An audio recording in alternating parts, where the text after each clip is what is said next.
Over the weekend, mourners paid tribute to right-wing podcaster Charlie Kirk, who was shot and killed by a uh, radical, politically non-affiliated young man from a gun-loving MAGA family in Utah. Kind of weird. The details surrounding that, but that's what we know so far. Okay. But what else was pretty weird from that day was President Donald Trump turning his eulogy into basically a Trump rally. Because, I suppose we should have expected that. I mean, honestly. And another thing that we should have also probably expected was Donald Trump's very unchristian like behavior and I'm referring to specifically foregoing forgiveness to his enemies. He did not hate his opponents. He wanted the best for them. That's where I disagreed with Charlie. I hate my opponent, and I don't want the best for them. I'm sorry. I am sorry, Erica. But now Erica can talk to me and the whole group, and maybe they can convince me that that's not right, but I can't stand my opponent.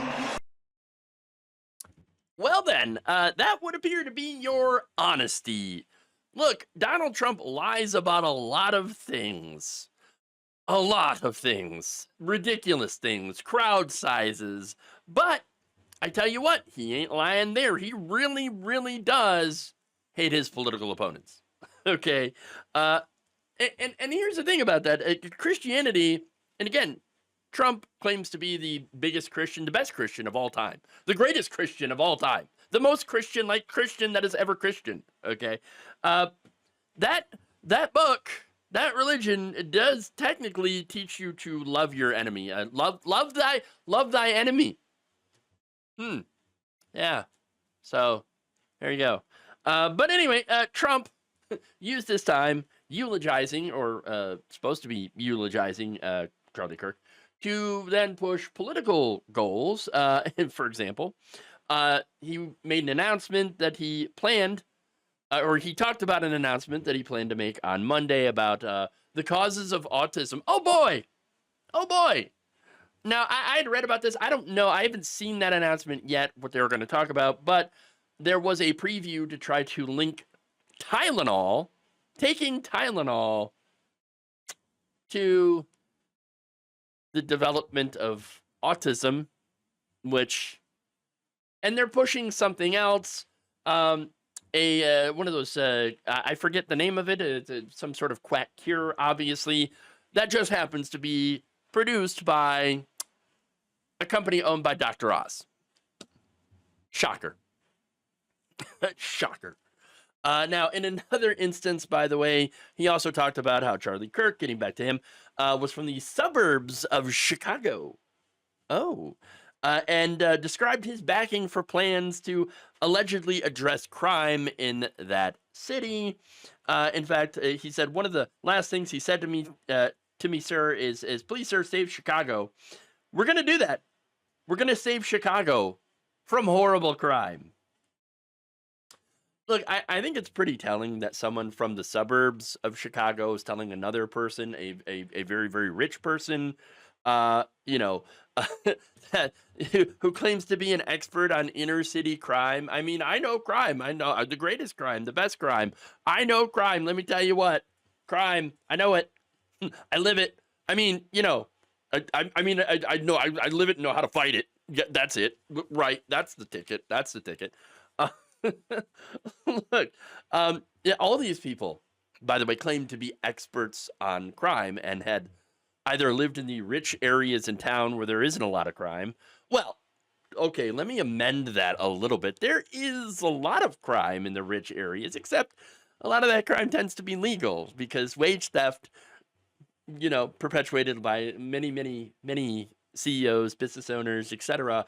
Yeah, these people, that kind of crime by these people is the leading type of crime in this country. Billions and billions of dollars every year stolen from the American worker through wage theft. So I'm just saying, but that, nobody goes after that.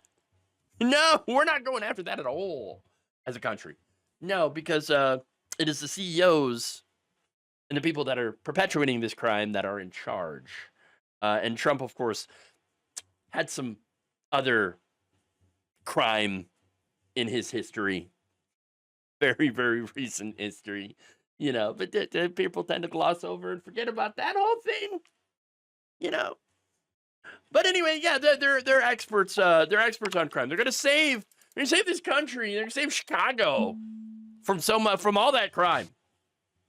And here's the thing about that: crime is real, but the cause of it is mainly socioeconomic.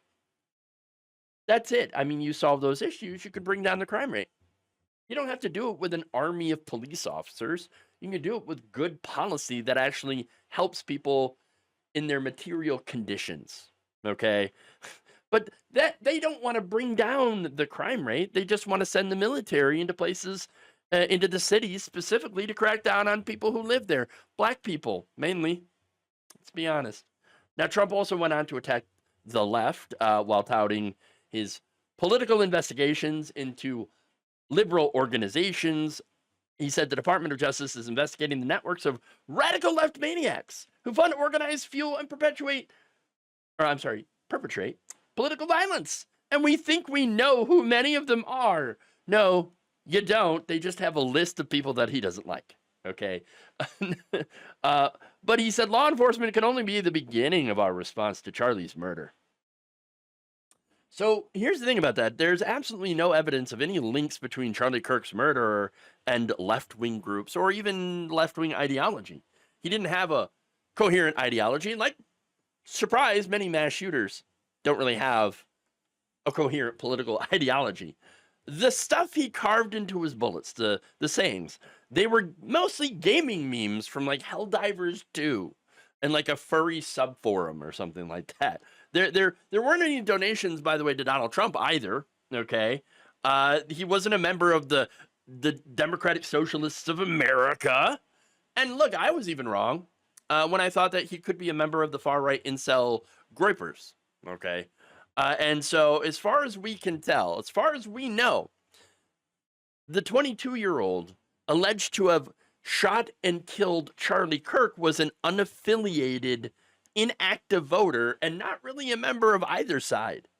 Weird. But yet, so Trump and some of the far right are still using this as an example of leftist political violence, which, by the way, does happen, but it's extremely rare. Extremely rare.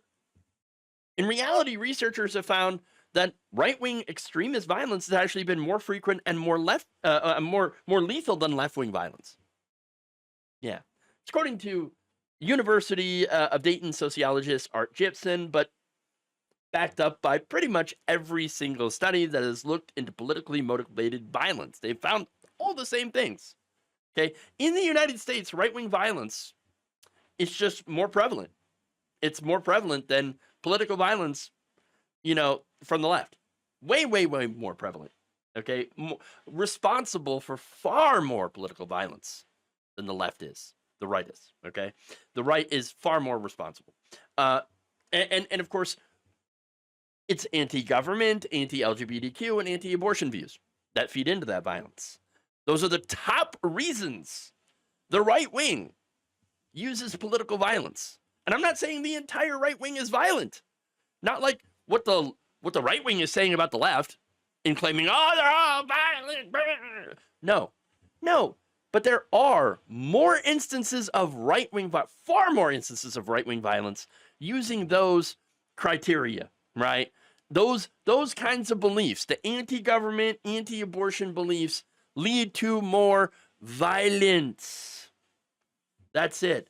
And look, it's not a surprise to me that Donald Trump is fomenting more political violence and is using the situation, the murder of Charlie Kirk, to come after the left, his political opponents.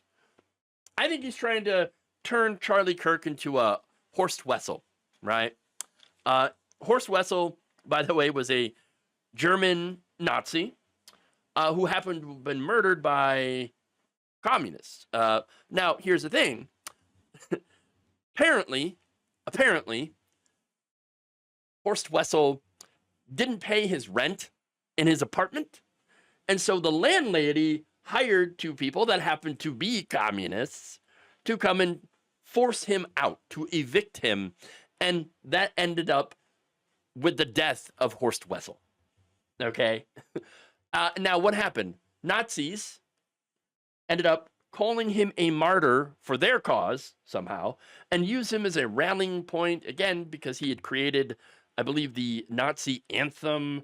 And so he was used as a rallying point and was used as an excuse to come after the left and to excise them from political life.